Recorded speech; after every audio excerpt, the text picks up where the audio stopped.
Hey, good morning everybody, and welcome back to the channel. Yeah, the gray conditions persist, but that could change in a moment. So I'm going to go ahead and finish up this charging of all the batteries, and we're going to show you how that goes. Might see some sun. Okay, and we left off at about right here, charging the first battery, and it's an absorption off the charger. As we can see right there, 14.2, zero current coming in, and as that drops down a little bit, when this battery settles a little bit over the next little while, it will open this up just whatever it needs to pop it right back up to 14.2.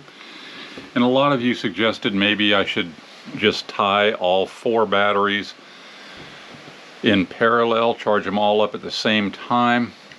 I like that idea for the convenience of just doing them all up at the same time, but I have in my mind that I'm going to charge each one up individually throughout the entire charge cycle, which will be a little time consuming, and then I'm going to let them all rest and measure their voltage once they all get to rest, and then I will tie them in series before we put that 48 volt battery balancer in place. So this is going to take a while, but first one is getting there. And I'll just show those of you that may not know how this works while it's in absorption. Right there, holding that 14.2. It just did it a second ago, where, you know, it just has been sitting here, no current coming in off that charger, and then this drops just below 14.2 as all these cells are balancing in absorption. And then the charger kicks back on momentarily. You see 30 amps at the very beginning because that's what it's set for, and then it just quickly goes right back down to 0. I mean, within seconds. And it's just going to do that now for the absorption phase, which lasts about 2 hours. So I'm going to be this patient and use the kind of time to do every single battery to make sure that every single battery is 100% completely full. I mean, you know, it is, but I want to go ahead and let them all, for this experiment, go into float, and when that charger kicks off, then I'll disconnect this one and let it start resting, and then I'll go through all the other 3 remaining ones and do them exactly the same. And then after they rest, I'm going to, and what by rest I mean, once they have all been disconnected and rested for over 3 hours, I will go and get a multimeter read on every single battery and see what we start with, and then tie them up in series and see what that looks like. So then then when we hook up the battery monitor, we'll see what happens. But yeah, I was hoping I could show you this here real quick. I'll try and catch it the next time it goes, and then everyone will be the same, and I won't show you all of that, but I was just going to try and show you how once that dips below 14.2 just for a moment, it'll open that charger back up. And I'll just show you, if you look right there, you can see how the charger is constantly monitoring it, and there it goes. It's opened it up, 30 amps, and watch, it's just going to fall real quick. It'd been teetering back and forth between about 14.2 and 14.19, and it just kept going back and forth. And then after it does that a little too many times, it senses it's time to just give it a pulse, and then you can see right back down to 0. So that's how quick that that happens. It's been doing this kind of a pulse about every 15 minutes, so now it's going to hold it like right there again. But if it starts to drop down, you know, below that 14.2, so that's just making sure that all those cells are balanced. And the other thing I'll mention is that's the really great thing about this, so you don't have to sit here and monitor it the way I am. That charger will turn itself off once it's completed this complete cycle. But yeah, the whole goal is I want to make sure every single battery in this test goes through this entire cycle individually, just so I'll have some more information. It's all an experiment, so yeah. Okay, just clicked over 13.5 volts float. That's completely full. Rinse, lather, and repeat. Okay, one down, next one up. Charging 30 amps. And I did go ahead and I changed in the expert settings on this. I just went ahead and did a 1 hour absorption on this one, and I'm going to do just a 1 hour on all of them. I think that'll be just absolutely fine, just to kind of expedite this test so it won't take entirely all day, but I think that's going to be fine. So yeah, there we are. 13.91 at 30 amps going into that battery. It's not going to take long. Take a look at that 800 watt pure sine wave inverter right now at 586 watts. So yeah, we're charging off of this system here. I don't have that into the network because that caused problems. I have that independent but plugged in to the inverter. And this is the main battery bank for this system. So all solar, doing everything out here. And just to show you that battery bank on the system, it's 97% full, pulling 44 amps. And just a real quick look at the MPPT, you know, 400 watts of solar, kind of a gray day, only pulling about, you know, 70, 80 some watts right now. So looking good.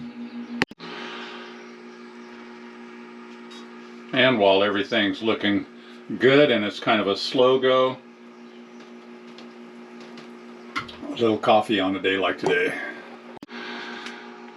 And my only wish is that I was doing this live, although it would take way too long to do that. But when some of you guys give me comments and said, why don't you do this or that, where I could do that and I would take your suggestions, but it's always after the fact a video gets posted that I'm like, oh, I wish I would have thought of that. But anyway, I hope I'm thinking of everything. I know you guys will tell me.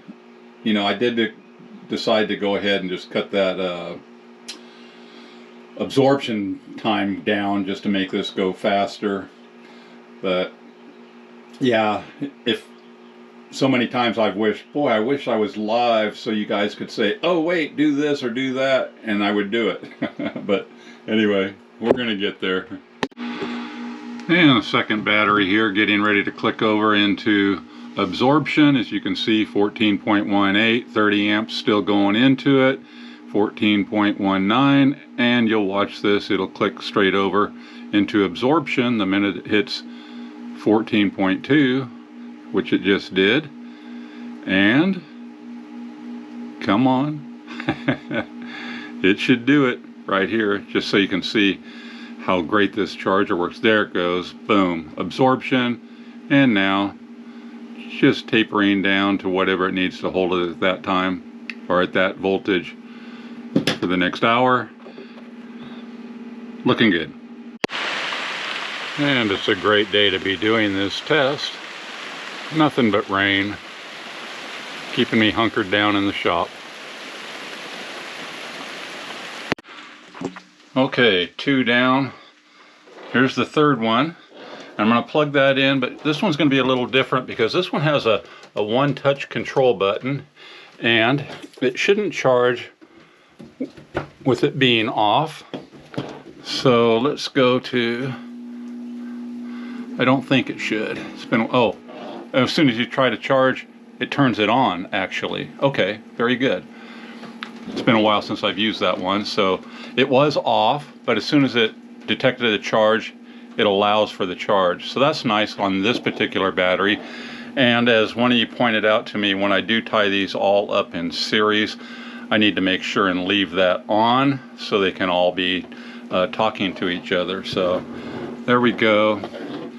This one's in the bulk charge now, and you can see it's still pretty full. It's not going to take long to finish getting all these up to snuff. But yeah, I forgot about this. I really like this battery, and I had forgotten that once it detects a charge, it will turn itself back on. But you know, if you wanted to and you were using one of these, you can turn it off at night so you don't have any kind of a draw if you don't want to at night. So good. Okay, those three done. Last one, and it's not going to take long. Like I said, all of these batteries were pretty full, so this isn't taking too terribly long. 13.8 with 30 amps and climbing fast. So those first three that I did charged up just about like I expected, being pretty full. This one's being a little more stubborn right here, and I'll show you. You know, looking right there on the charger, 13.88 with 30 amps going in. Well, I would expect that to be jumping up quite a bit faster, but it's been just going very, very slow, and I'm not sure why. I've done heat checks on everything while I'm sitting up here just to make sure everything's going pretty good, and I've got right there, it's not quite as hot as it was, but it's a little hot right there. See if I can get a good read on that.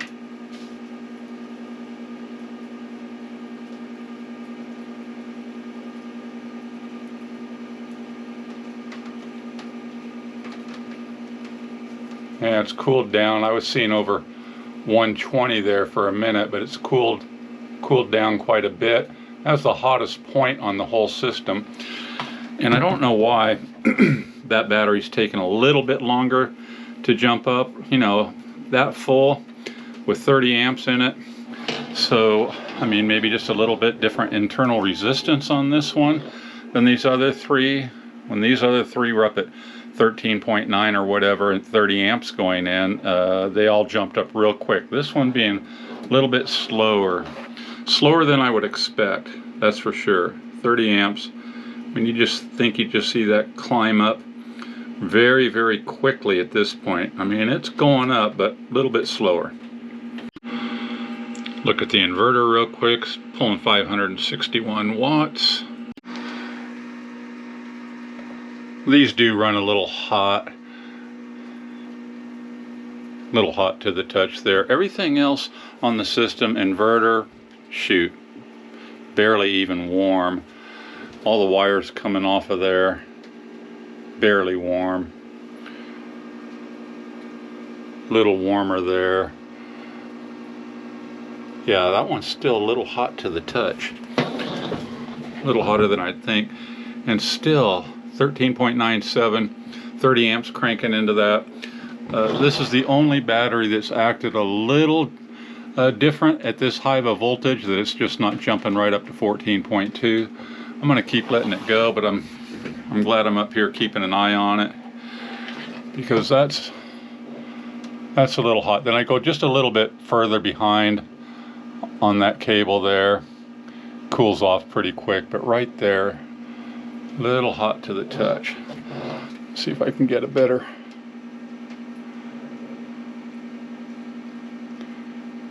Now it says 82.2.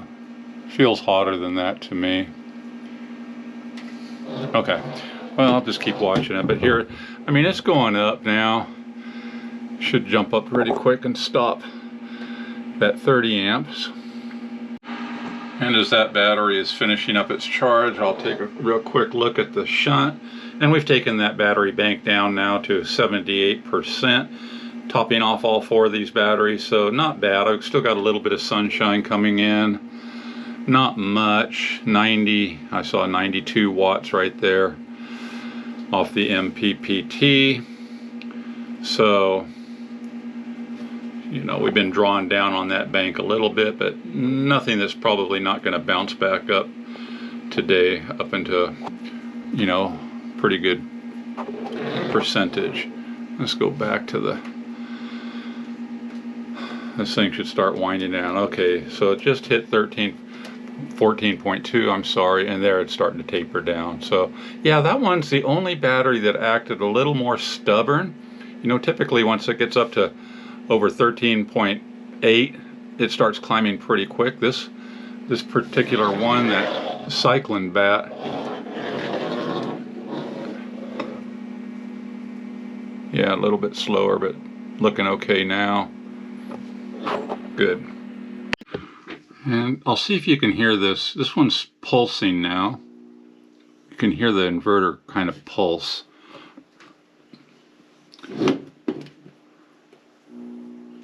You see how those, every time you hear that sound,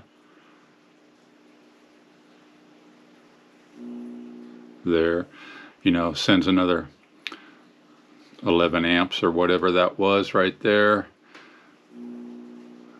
Yeah, the others just, once they hit 14.2, all the other ones, they didn't require this steady of a pulse. You know, this one keeps wanting to go down a little bit, as you can see. It goes right up to 14.2 once it pulses that charger right there, 10 amps.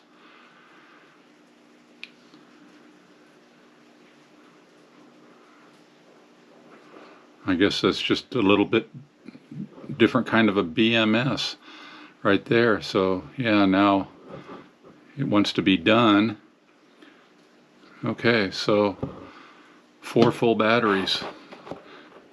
That's the only one that made me scratch my head a little bit, the way it acted, but it must just be a little bit different. Okay, these have all 4 been charged up the same way, and they've been at rest. And let's try this one in the back first. 13.48 volts. We'll come down and do this one, the second one next.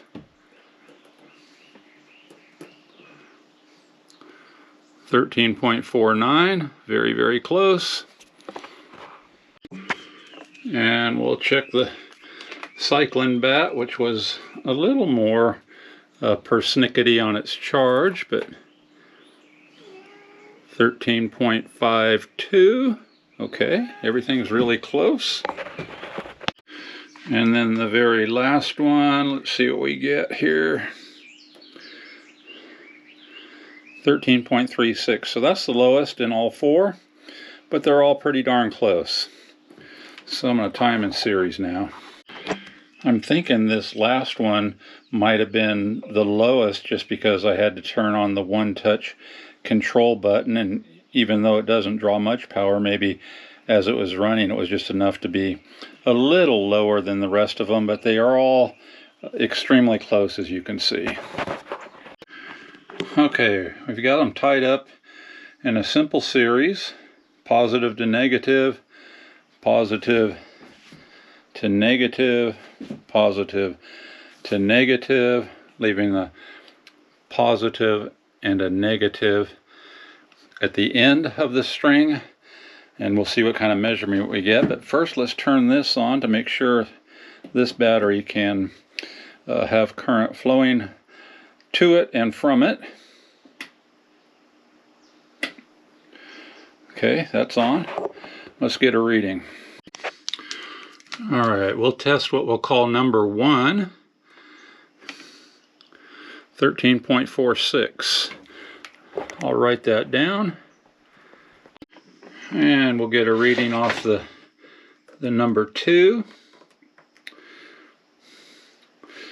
13.43, and we'll get a reading off of number 3, which does have the one-touch control button, 13.36.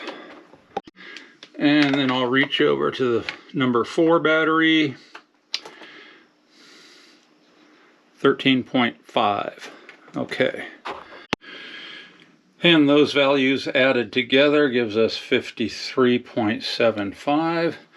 So now let's go up to the far ends and see what we get here on the multimeter. Oop, had it set wrong, I'm sorry. Okay.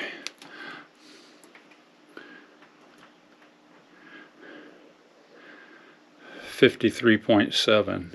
There we go. As you can see, the multimeter on the left and the added values on the right, 53.7. So there we go. So now I'm just going to let these all sit here and see what they do over time. That balancer I will have tomorrow, and we'll see what we can get. We'll see if it'll change this value up a little more evenly. I'm a little suspicious that just the on button being on is just enough of a current draw, even though it's just minimal, to be giving it the most different value. Other than that, the other 3 look really, really good. So yeah, I'm just going to let them sit here overnight and see what happens. I'll leave this on, and then I'll come back and we'll hook up that balancer and see what happens, see if we can't get those things to even be closer than they are, and they're already very close. All right. Yeah, I feel pretty good about what I see so far. That's the first time I've built a 48 volt battery off of some of the extras I've got around here. And like I have mentioned to you guys, this is all in preparation for a test where I needed a 48 volt battery. So I'm curious to see how this is all going to turn out. But I think it's going to be fine. I really do. And if you have any more suggestions, yeah, please let me know. But I'm going to just let those sit there overnight, see if they do any changes. I'll check the values again tomorrow before I hook up the battery balancer, the 48 volt battery balancer. And then we'll hook that up and see what we get. Yeah, I'm pretty sure that